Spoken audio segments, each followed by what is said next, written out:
Good morning. My name is Margaret Graziano, and I am the host of Live and Work Liberated. And today my guest is Jeannine Rashidi, author of Abundance Beyond Trauma. Abundance Beyond. Can you hold up the book? Yes. All right, good. I love the book cover. So tell us, first of all, how you wrote the book, why you wrote the book, and what does it even mean, abundance beyond trauma? Well, when one comes from a traumatic experience, and I've, had my first 25 years of life, there were many traumatic experiences. And so my personal experience, as well as working with others, is that there's more of a scarcity mindset than an abundance mindset when we've had traumatic experiences. And we tend to live our life that way until we start healing. So as I've, gone through my healing journey, what I've come to is that there is a way to live in an abundance mindset, even though these experiences have happened, and also use them as a way to,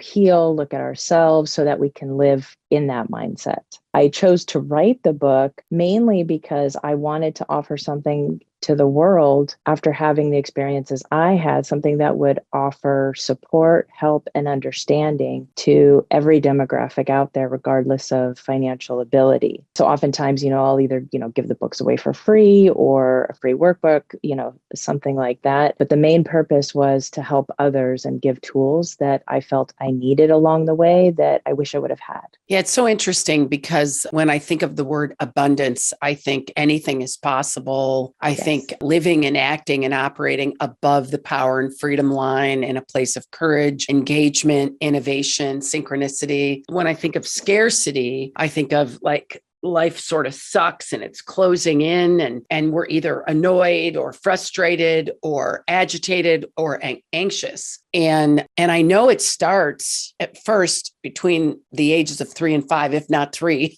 and then further on through middle school. And I had just spent a week with my granddaughter, who is a middle schooler, and it is unbelievable how much trauma she is dealing with. And she doesn't have a traumatic life, but it's like the trauma of being a teenager and the trauma of comparing your body to the bodies on TikTok and the trauma of not liking your face or having pimples or the trauma of being afraid of being judged. And it was palatably confronting of how pervasive that anxiety could be in her whole life. Yeah. And very sad, actually. But then I put her on a surfboard and she started surfing and there was no trauma. And so it's like it goes, like mindset can shift that quick. Can you tell me a little bit about that and what your book talks about of the shifting from a space of closed in, withdrawn to the opposite? So what I refer to the trauma triggered time loop experience when it comes to experiencing that closed off, that shrinking, that small, that little feeling where you no longer feel like you have this expanded ability to see a situation from a 360-degree view. So when you're in that trauma triggered time loop experience, you're no longer present. Trauma trigger time loop.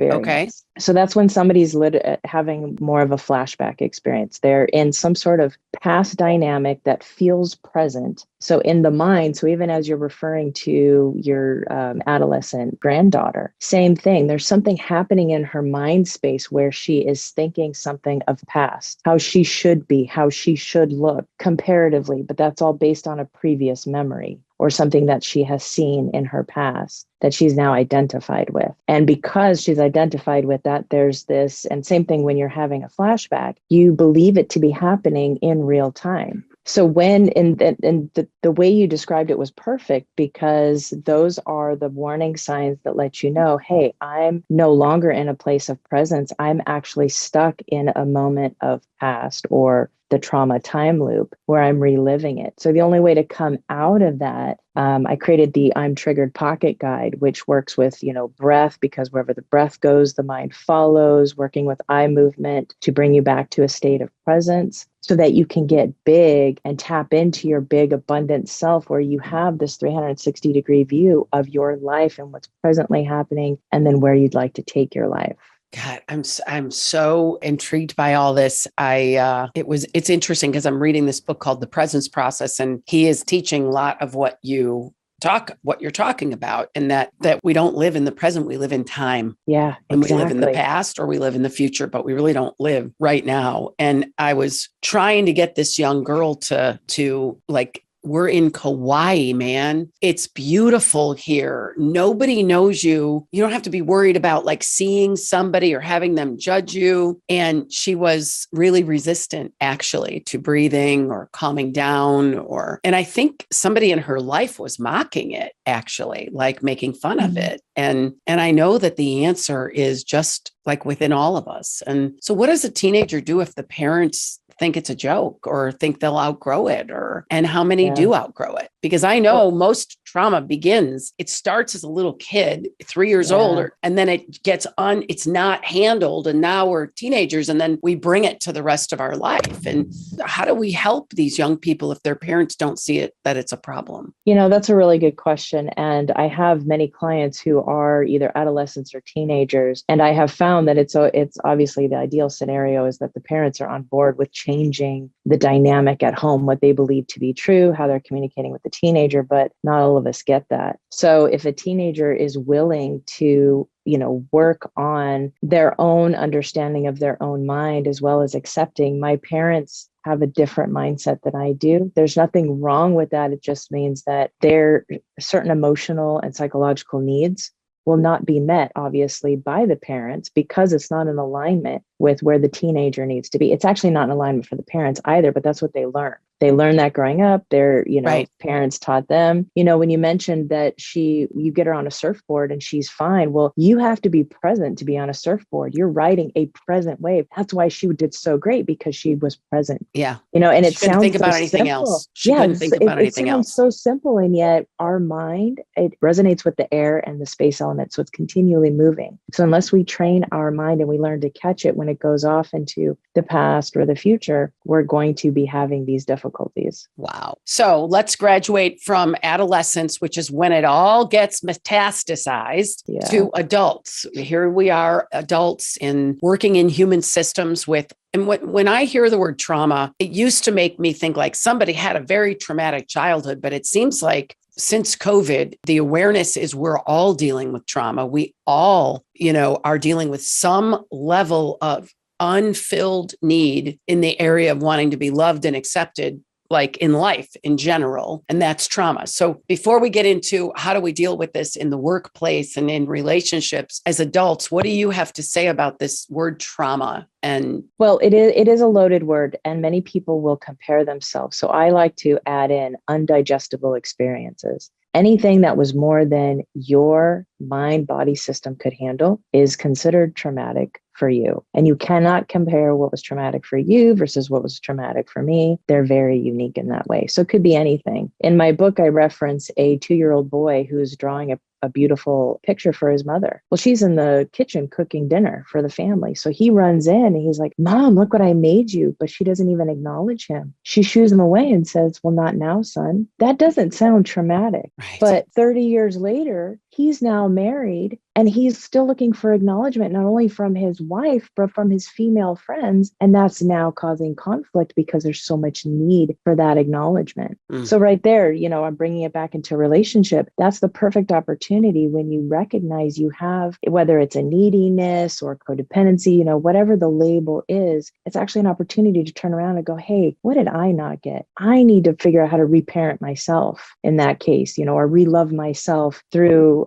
bringing in the father archetype, mother archetype, spouse, sister, sibling, any of them." Yeah. Wow. Reminds me of my trip to Peru, where I dealt really with my own terror as a child, or perceived terror, because we don't know really if any of that stuff really happened that I experienced in Peru, but it was hidden. It was submersed or suppressed emotions. And then there were some things that did happen, but it's like this suppressed grief and terror that I wonder how many people are dealing with and don't know they're dealing with it. Well, that's actually true as well. And many people will question, did I actually have this experience? And the thing about the mind is if the mind believes something to be true, it is true. Right. That doesn't mean that it's actual truth, but Right. for that person, that is the truth of what's happening. Therefore, it has to be dealt with from that level. So there's really no need to go on a fact-finding mission necessarily, not necessarily unless you're trying to, seek some sort of justice in a way. But if something has happened or you believe that it happened, then that's the trauma that has to be worked through. And so that it could be as simple as your mom didn't like your picture. Yep. Or your dad got remarried, or your dog died. Yeah. And the kid didn't get the kid's needs met. And then the kid grows up into an adult and now they're running a company. Mm-hmm. And they do things like don't take a stand, or tolerate poor behavior from other executives, or cave to the board members who want a higher earning number, or cave to the bully, or lie, or whatever. And what Michael Brown says is, and also I'm reading a book about a pilgrimage, about like the art of pilgrimage. Mm-hmm. And what he talks about is most people are looking for the Disney World experience that actually takes them out of reality, because they're happier in fantasy, which is why people watch TV, which is why people go to Disney, which is why people have to have everything curated versus just being in a forest preserve or a garden or someplace like that. So tell me about the pocket guide. So the I'm Triggered Pocket Guide was designed specifically for when you're in a triggered state and you're not able to come out of it, or you're trying to figure out, how do I get out of this quickly so that I can at least function? So the first 3 steps are to get you out of that state. And then the remaining 6 or 7 steps are if you would like to go in deeper and find out, why did that even come up to begin with? So can we do one right now? We totally could. Okay. So let's just say that do I have to be triggered right now, or can this be being triggered in Hawaii? You can be triggered in Hawaii. We'll make it work. Okay. So I'm triggered. I'm in Kauai. It's just a day of crisis with this child. And she's very angry about everything, afraid to go outside, doesn't want to go outside, doesn't want me to look at her, doesn't want me to talk to her, doesn't want me to touch her. And there I am triggered. And I know I'm triggered. Mm-hmm. So that's part of it. You got to know you're triggered. Yes. So I'm triggered. What do I do? Okay. So the first thing you want to do is you want to stop. Don't make any decisions, because when you're in a triggered place, your ability to see and perceive is very narrow. So you never want to make any decisions, because you could take your life in a direction you don't want it to go. So you need to wait till you're out of a triggered state. So the first thing you want to do is stop, don't make any decisions, and then catch your breath. So one of the things that would annoy me greatly when I would be triggered, because I would hyperventilate, is somebody would say, oh, take a deep breath. Well, have you ever tried to take a deep breath when you're almost hyperventilating? You can't do it. So you need to catch the breath. So I say, take 2 quick inhales through your nose and then a long exhale. And you're going to continue doing that a few more times, because wherever the breath goes, the mind follows. This is why the breath is so incredibly important. That's step 1. Step 2 is locate. This is going to help you come back to a state of presence. It's also going to keep the eyes moving in case you're in a frozen state. So identify 3 objects that are around you that represent consciousness or this time and space. So whether it's the sunlight, the tree, plant in my office, where you were in Kauai, so that would have been very easy to find, something in nature. And again, you're going to continue to catch your breath. So 2 quick inhales and a long exhale. And you're going to keep with that breathing pattern through this whole thing until it starts to calm down, where you can take a long inhale and a long exhale. The third one is to identify your well-wishers. So these are the people that you know have your best interest in mind, that you trust. And usually just by thinking of them, and if you don't have that person, it could be someone you look up to, somebody that brings you a sense of peace or ease. So again, you're giving your mind that visual of this calming person so that you can calm down. Hopefully by now you are able to take a nice big inhale and a long exhale. So those are the first 3 steps. I often will say, if you need to, use the timeout sign, so you can go do this obviously in private. But sometimes, say you're in a board meeting, and you get triggered, then you've got to figure out, how can you get your breath under control and come back to a state of presence without having to excuse yourself, unless it's a progressive group and you can actually do that, which would be great.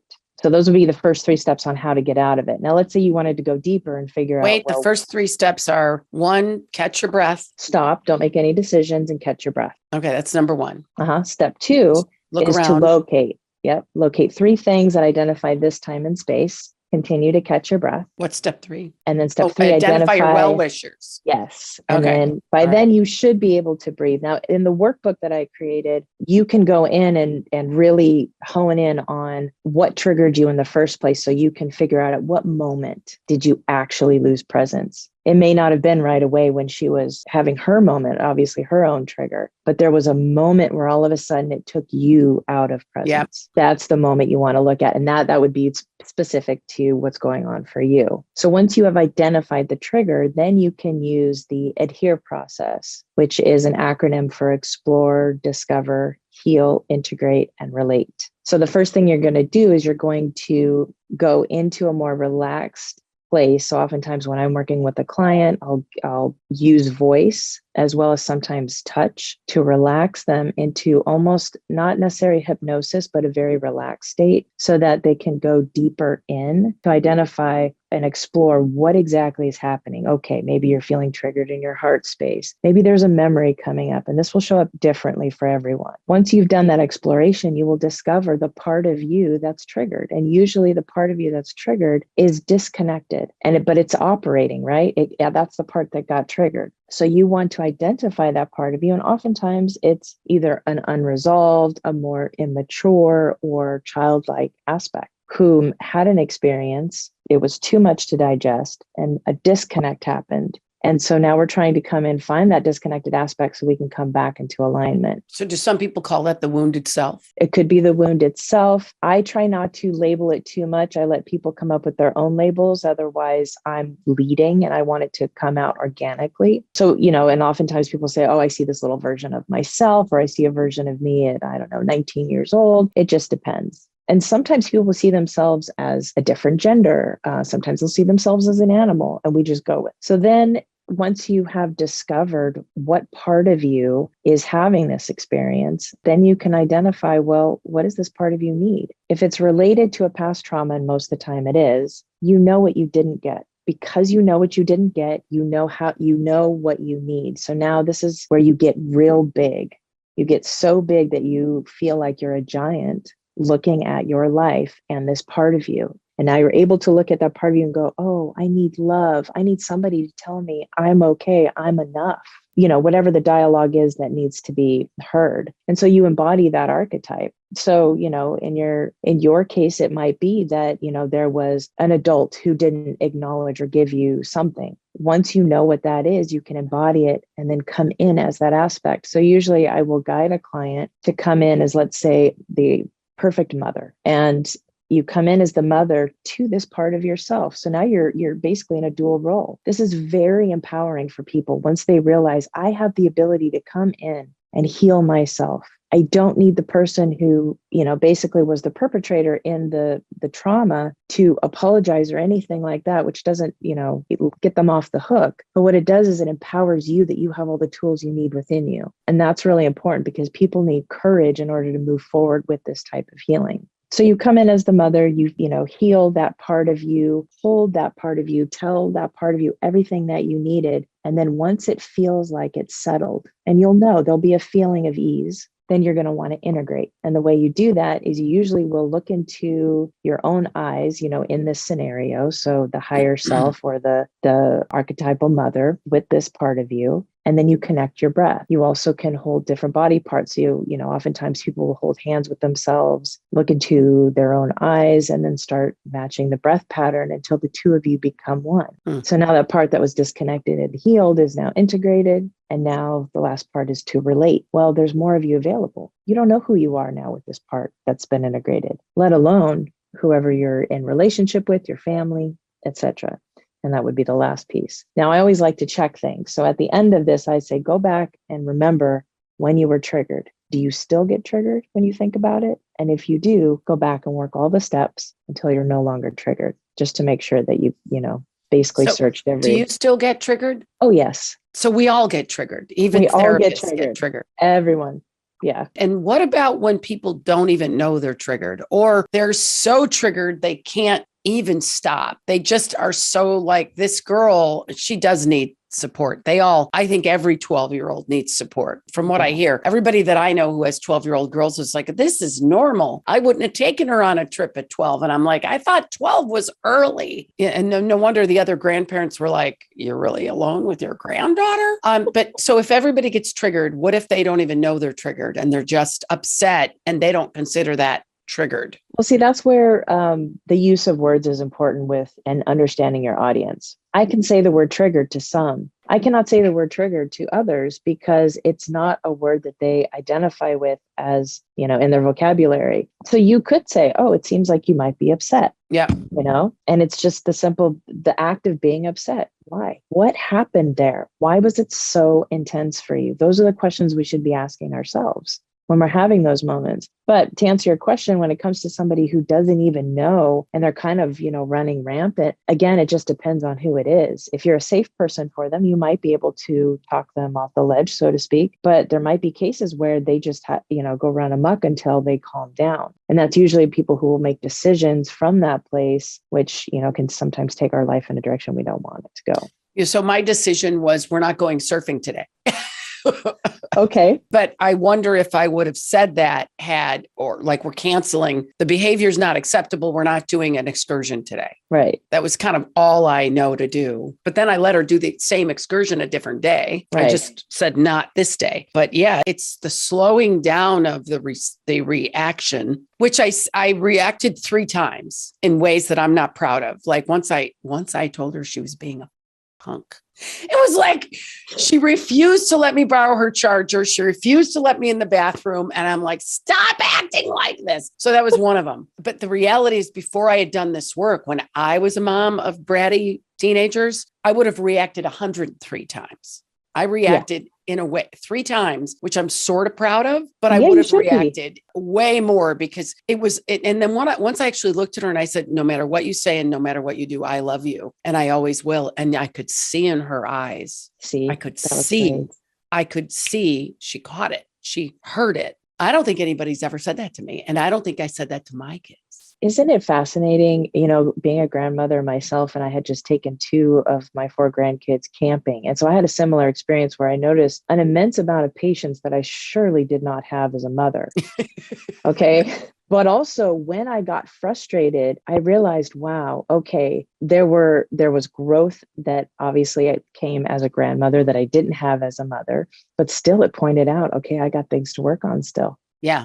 Yeah. Yeah. Well, it was interesting. All of her triggers about like she would not walk by other teens, anywhere on the island. We had to bypass them ridiculously, even when we were walking in the ocean. And finally, I'm like, I am not walking. Although I'll swim, you got to swim with me. And she walked in the water, but wouldn't swim. But all of her triggers spun the little pot of my teen triggers. Yep. Of not fitting in, of being afraid of being an outcast, of even she had said something and she said, well, I didn't tell my friends I went on vacation and we'll see who reaches out to me. And if they don't reach out to me, they're not my real friends. And I was like, oh, and then I told my girlfriend who's also a grandmother and she goes, oh, that sounds like me. And so it's like, we all have these things that we do to ourselves and it sticks with us.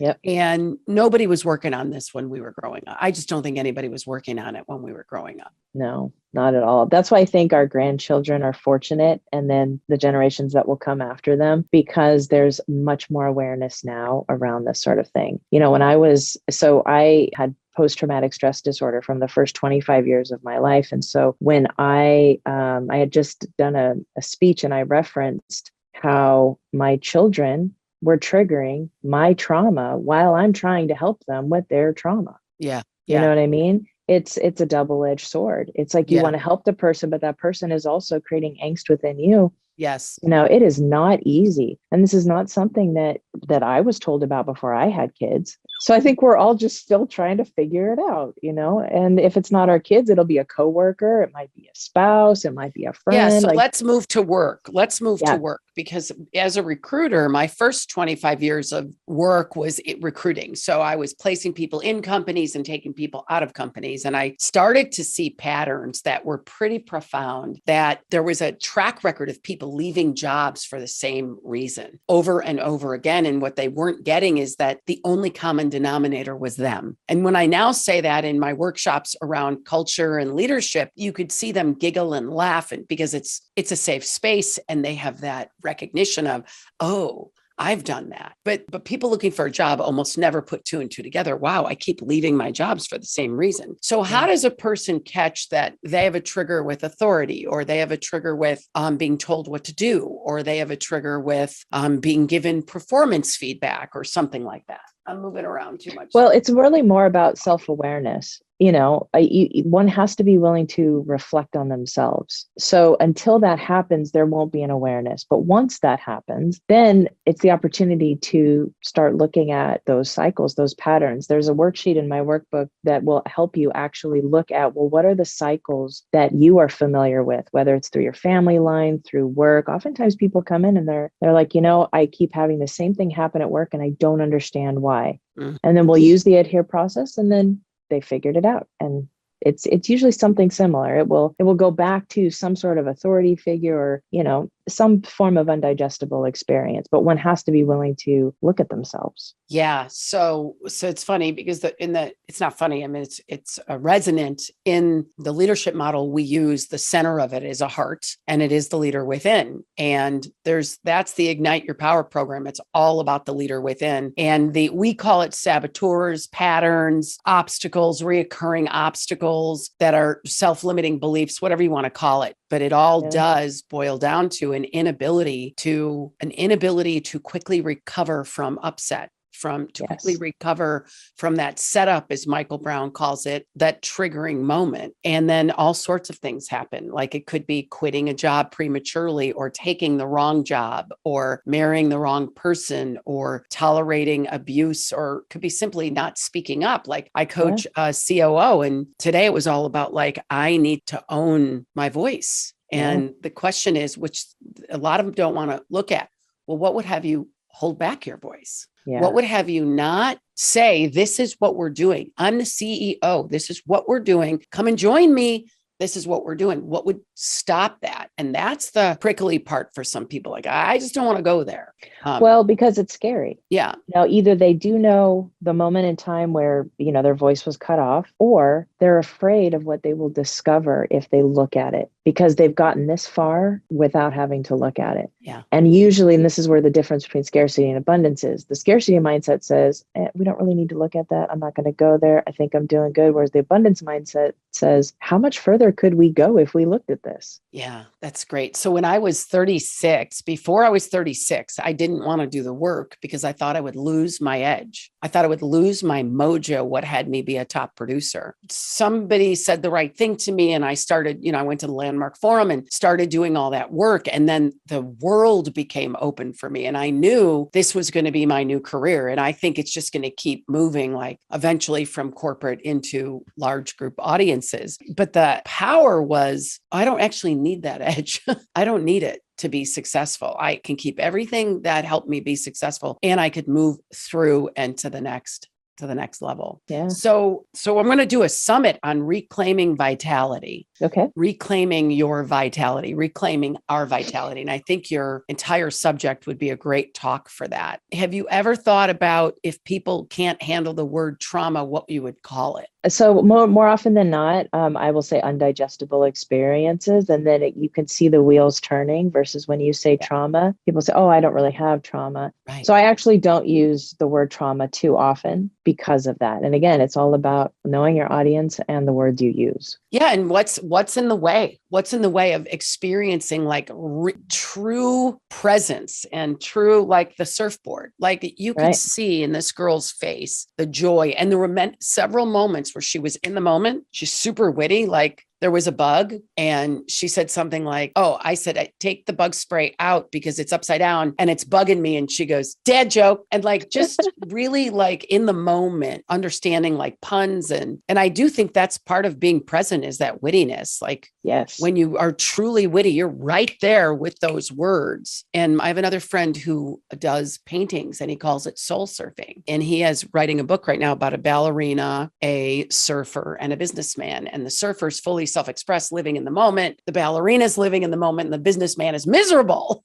It's really interesting. So how about we have a few more minutes left? What would be some advice for people that are looking for work in regards to not continuing to keep creating the exact same situation that they have just left or are trying not to create? Well, this is actually the subtitle of my book, which is Discovering Your Courage for Change and Commitment to Yourself. See, the relationship that we have with ourselves will affect every single relationship we have outside of ourselves. So if we are not willing to first look at ourselves, something is going to go awry in those outer relationships and it's going to affect you. So you have to be willing to have courage to step into a life that's different than what you've known. Yeah, great. So people the bottom line is do the work on yourself before looking for this new job. I used to say that to candidates all the time. And even people that I coach, they're like, I think I should leave my job. I said, well, you should do a little more work on yourself first. Otherwise you're going to, and it's the same thing with dating. Like I have been doing a lot of deep work on myself because I didn't really believe in the whole child within or parenting. Like I was, come on, I do all this other stuff. I don't need to go there. And I have been going there over the last couple of years. It's one of the reasons I reached out to you actually from my Peru visit. Your face just like popped up. And I had already been doing that work with Dr. Margaret Paul, whose work is not that different than yours actually. And I think a lot of us have a very similar work. And I think it's beautiful because there's really no competition. Right. There's so many people who need it. It just depends on what flavor works best for you. That's right. That's really all that it is. And some people don't even like the word inner bonding, right? That's like too much. And some people don't like the word trauma. Like I would turn the channel off if they talked about trauma because I actually was in denial that I ever had trauma. Now, I grew up in a household of drug addiction and alcoholism and violence. There was trauma, but I was in deep denial that any of that affected me literally until probably 5 years ago. Like I knew there was residual stuff, but I didn't realize how much inside was hurting because of never digesting that pain, that grief, that terror, that terror that is real. And I mean, even with my granddaughter, I got really present and I started crying. And she also, that needed to happen. I said, all I wanted to do is have a good trip with you. And you're not letting me, you're not allowing me in. And she again stopped and got it. Because normally I just get aggravated with her, probably like her mother does and like her father does. But I got really present to the anguish of loving her so much and having her not want at this age, that love or that, anyway. And well, I think it's beautiful too that you had your moment of crying because that's how that's like the release valve for the heart. Charaka, one of the greatest practitioners of Ayurveda, says, Hridaye Chetanastanam, which means the seat of consciousness resides in the heart. That's what we're trying to do. We're trying to come into alignment with that consciousness. Awesome. Yeah. That's a great place to end. So Jeannine Rashidi, hold up the book again. How do people reach you? You can find me at goodbyetension.com. And you could also send an email, info@goodbyetension.com. You could also find me on social media, Jeannine L. Rashidi. Good. And I think the title of your talk for the summit should be Goodbye Tension with that subject, that whatever you read as the subtitle, Discovering Your Courage. Ooh, I like that. Yeah. Okay, let's good. Do it. Well, we're going to lunch soon, right? Soon. Yep, we are. Okay. All right. Nice to see you again. Bye. Thank you. You too. Bye. Thanks for having me.